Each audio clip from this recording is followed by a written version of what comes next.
prisme des archives, de l'historien, je dirais que le changement climatique est finalement une succession de changements climatiques.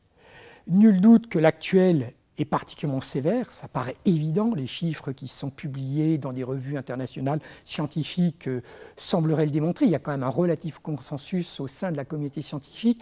Pour autant, je ne pense pas que jouer essentiellement sur des projections quand même qui peuvent terrifier l'opinion publique, lui faire très très peur, soit véritablement le meilleur moyen de faire prendre conscience aux gens de la gravité de la situation.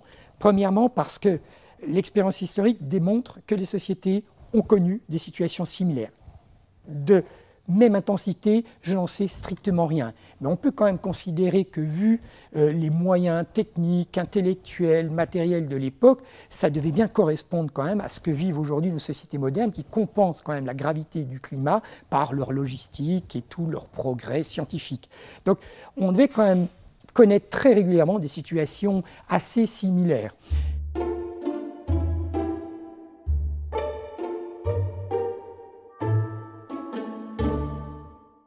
Les traces dans nos archives sont multiples de ces confrontations entre d'une part des sociétés qui peuvent être rurales et urbaines et d'autre part le climat.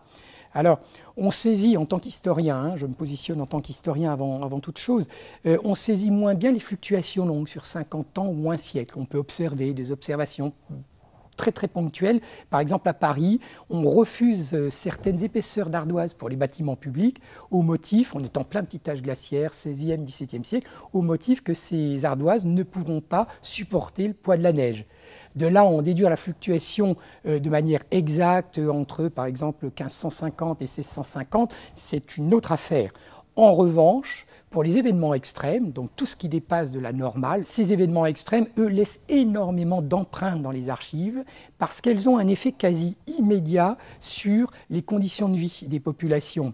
En fait, nos sociétés, jusqu'aux années 1850, vivent dans un état d'équilibre socio-économique extrêmement précaire. Un événement extrême, comme une inondation, une sécheresse, a très rapidement, quand je dis très rapidement, en 24 heures, 48 heures, un impact sur les approvisionnements. Parce que tous les approvisionnements très volumineux, en blé, en bois, on se situe globalement pendant la période de ce petit âge glaciaire, donc avec des hivers très rigoureux, des étés plutôt frais, humides et ainsi de suite, eh bien, on ne pourra plus acheminer ça au centre-ville. Immédiatement, on va s'enclencher un processus de spéculation sur les marchés, les prix augmentent très fortement, et c'est à ce moment-là que les élus interviennent déjà. Alors, ce qu'on appelait les échevins, mais qui seraient aujourd'hui nos actuels maires, conseillers municipaux, et ces individus se rassemblent, discutent du problème climatique ou météorologique si c'est un événement extrême, le décrivent. Alors, quand je dis le décrivent, ils le décrivent topographiquement, on sait au plus juste jusqu'où est arrivée l'inondation, quels bâtiments ont été touchés, quels individus, si éventuellement il y a eu des pertes matérielles, des pertes humaines, etc. Et puis enfin, ils préconisent des mesures.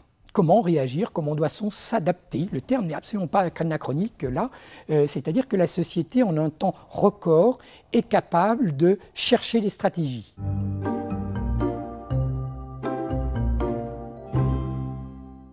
Elles sont multiples. La première version est très classique. Elle est religieuse si on se situe en Europe. Elle va consister à faire appel à l'aide de Dieu. Partant du principe que l'événement climatique néfaste est une punition de Dieu, ce qu'on appelle la colère de Dieu ou l'ire divine. Donc on va, chez les catholiques, ordonner des processions.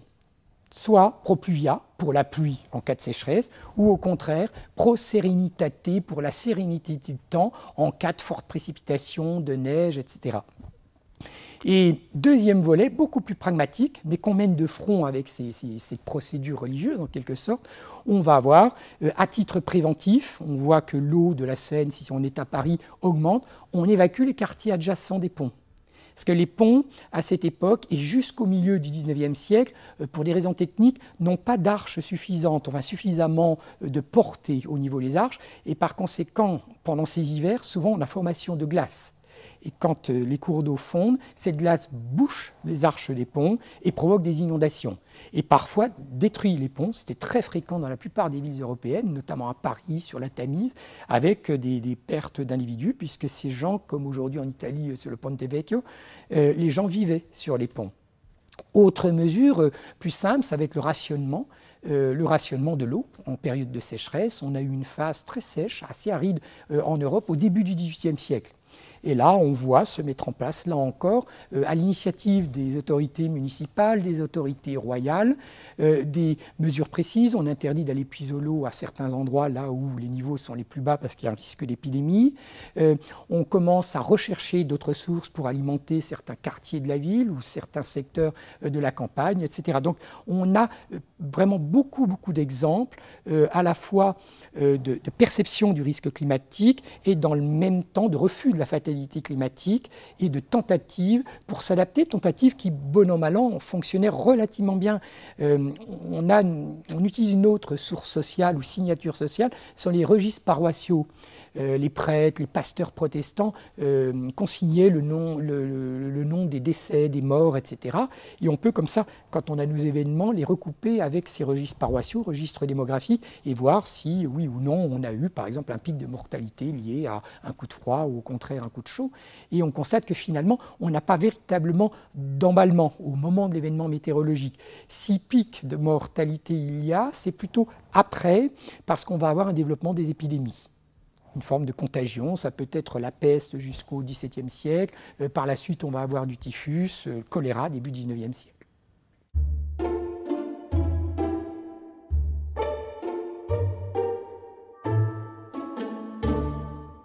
Dans le cas d'un historien, on travaille sur un pas de temps qui est compris grosso modo entre le début du Moyen-Âge et le début du XXe siècle.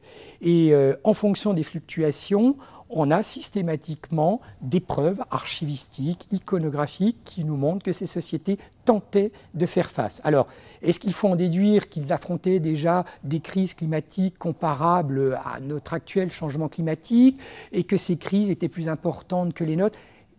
La réponse est très difficile à donner pour un historien, tout simplement parce que nous ne disposons pas de données chiffrées avant le XVIIIe siècle.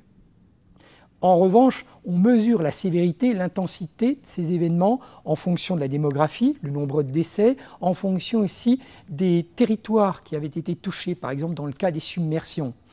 Et de manière très surprenante, surtout quand on travaille sur les extrêmes, ce qu'on appellerait aujourd'hui plus simplement les catastrophes naturelles, ce qui touche les gens, eh bien, nous historiens n'observons pas de tendance claire, c'est-à-dire une tendance à l'augmentation et une accélération à partir des années 60.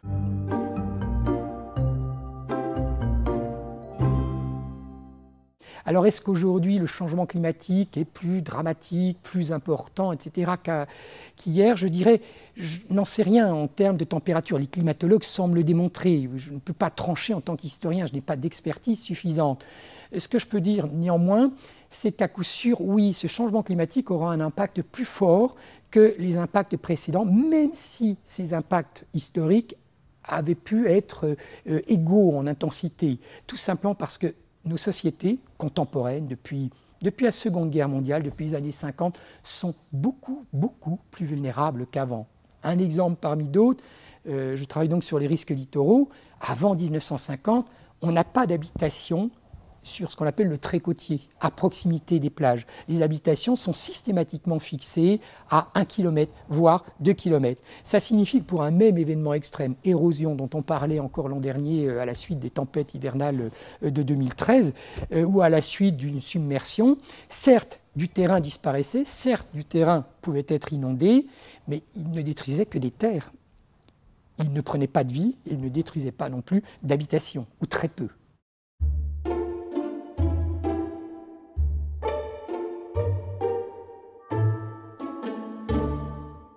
Alors cette vulnérabilité dans les pays du Sud peut être liée effectivement à une démographie galopante et surtout un processus que les géographes qualifient de littorisation, c'est-à-dire que les gens se massent sur les littoraux pour des raisons économiques, ce sont des ports, des ouvertures sur d'autres marchés. Donc on a une concentration de population qui est d'autant plus importante qu'effectivement la natalité augmente.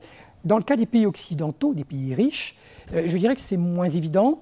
Ce n'est pas la démographie qui nous porte depuis 30 ans. Nos taux démographiques ont plutôt tendance à diminuer. En revanche, oui, comme les pays du Sud, les pays plus pauvres, on a tendance à se masser sur les continents et surtout, en se massant, on installe de plus en plus d'enjeux. Par enjeu, il faut entendre des usines, des entreprises, des ponts, etc. Et tout cela contribue à chaque événement climatique extrême à provoquer des dégâts très importants et par conséquent à élever les factures de ces catastrophes naturelles.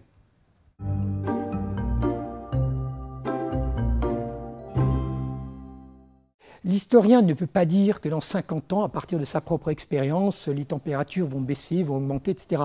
En revanche, il peut aider à comprendre comment mieux aménager nos territoires. Il a des solutions pratiquement clés en main qui ont été développées il y a un siècle, 5 siècles, par des sociétés qui étaient justement confrontées déjà à ce type de problème, météorologique puis climatique si on inscrit ça dans la durée. Et ces méthodes-là seraient, me semble-t-il, très très efficientes. Après, il reste à savoir si nos sociétés, si nos responsables politiques sont prêts à accepter ces choix anciens. C'est par exemple un exemple tout simple, rappelez-vous l'an dernier les inondations en Bretagne, on ne comprenait pas pourquoi les villes bretonnes étaient inondées quasiment tous les 3 jours. C'était lié en partie aussi, certes il pleuvait beaucoup, on pouvait considérer que c'était un effet d'un changement climatique ou d'un extrême climatique, mais dans le même temps, on s'est très très peu interrogé sur la situation en amont de ces villes côtières, à savoir l'état des paysages. Dans le cas de la Bretagne, on pourrait y rajouter la Normandie, c'est toute l'histoire, en tout cas, du bocage. C'était un système donc, qui avait été créé au XVIe, XVIIe siècle, pendant le petit âge glaciaire. Donc on peut considérer, mais on n'en a pas la preuve formelle, mais on peut considérer qu'à l'époque, confronté à de plus fortes précipitations, un climat plus rigoureux, les locaux bretons, normands ont su inventer un nouveau paysage qui était composé jusqu'aux années 1950, 1960 approximativement, de haies qui étaient multiples, donc c'était un petit écosystème en soi avec des essences d'arbres différentes, donc ça favorisait la naturalité, la faune, les oiseaux se multipliaient. La haie était plantée sur un fossé et qui était longé par un talus qui était lui-même longé par un fossé. Donc l'intérêt, c'est qu'en cas d'inondation, l'eau restait emprisonnée dans chaque portion du territoire. Elle finissait par s'écouler, mais elle s'écoulait de manière très très très étalée, sans ces phénomènes qu'on voit depuis maintenant une décennie, d'arrivée d'eau massive, complètement incontrôlable, et puis qui provoquent des glissements de terrain, des destructions massives d'habitats, d'infrastructures, et ainsi de suite. Donc oui, on a tout intérêt, je pense, à piocher. Après, reste à savoir si on serait prêt à réinvestir dans la reconstruction de ces paysages anciens. C'est un coût, ça va à l'encontre aussi de plusieurs décennies de politique agricole, par exemple. Comment dirais-je, d'orientation donnée aux agriculteurs qui imaginent mal aujourd'hui, surtout des jeunes agriculteurs, reconstituer un paysage ancien, puisque quand ils ont pris souvent la tête de l'exploitation, on leur a expliqué que le paysage ancien était mauvais et ne leur permettait plus de faire fonctionner normalement l'exploitation. Donc ça passe vraiment par un gros travail de pédagogie et une volonté très forte de la puissance publique. Et là, quand je dis très forte, je rajouterais même durable.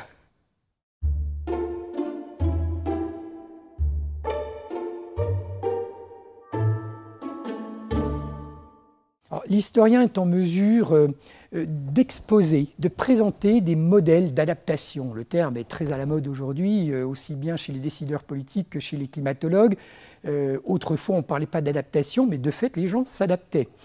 Alors, l'histoire peut apporter des expériences, indiscutablement. Expériences pour les littoraux, en montrant par exemple que sur les littoraux, la première zone au contact de la mer était généralement une zone d'expansion des crues, si les inondations étaient provoquées en amont, ou au contraire, jouait le rôle d'éponge, c'est ce qu'on appelle les milieux humides, en cas de vagues trop fortes, de forts coefficients de marée, etc.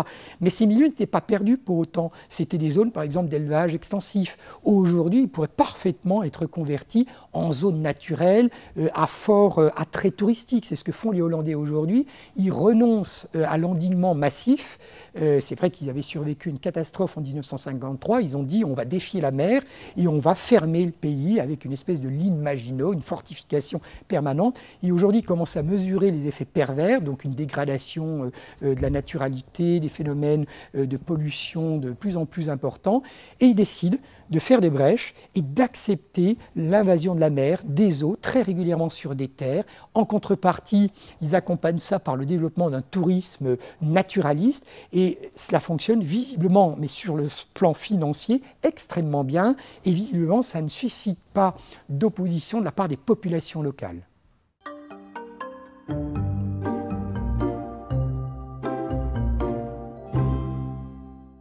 Alors, certaines études imputent directement aujourd'hui ce changement climatique à l'émission massive de gaz à effet de serre, aux modifications de la circulation atmosphérique.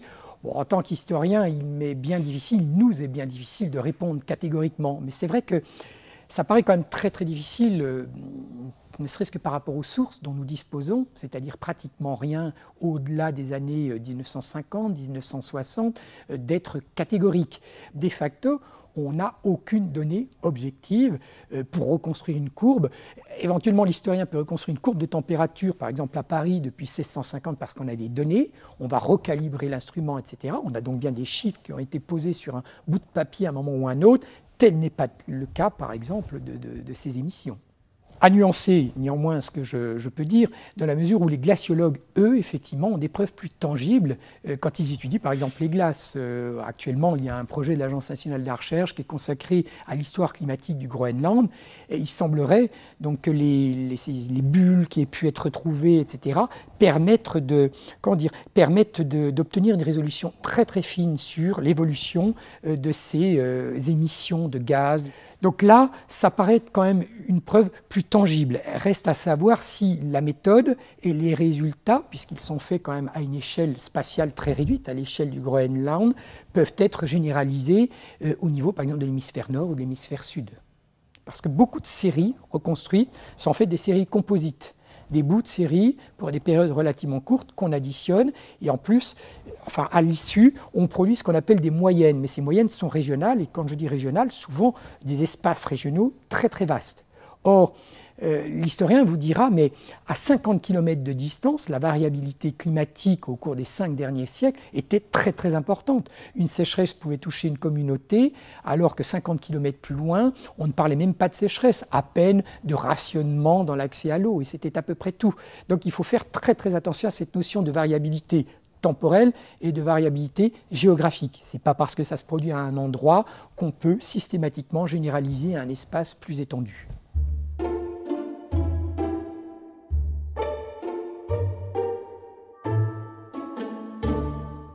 Les mesures préconisées ne peuvent qu'apporter bonnes choses à la planète. Je veux dire, réduire nos émissions de gaz à effet de serre en remaniant les territoires, etc. Si on le fait véritablement, c'est un avenir. Il y a un avenir plutôt radieux qu'on offre à nos enfants et aux sociétés et aux générations futures, indiscutablement.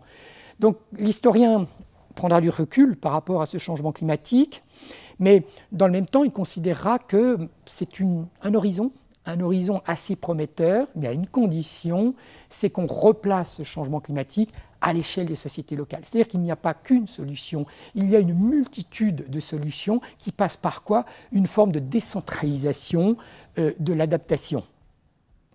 Quand je dis décentralisation, c'est-à-dire décentralisation à l'échelle pratiquement de la communauté, de la province, et ainsi de suite. C'est seulement en tenant compte des réalités locales et de l'expérience locale, voire en leur montrant les erreurs qui ont pu être commises il y a 20 ans, 30 ans dans le cadre d'aménagement, que le message pourra passer et qu'on pourra véritablement appliquer des mesures concrètes.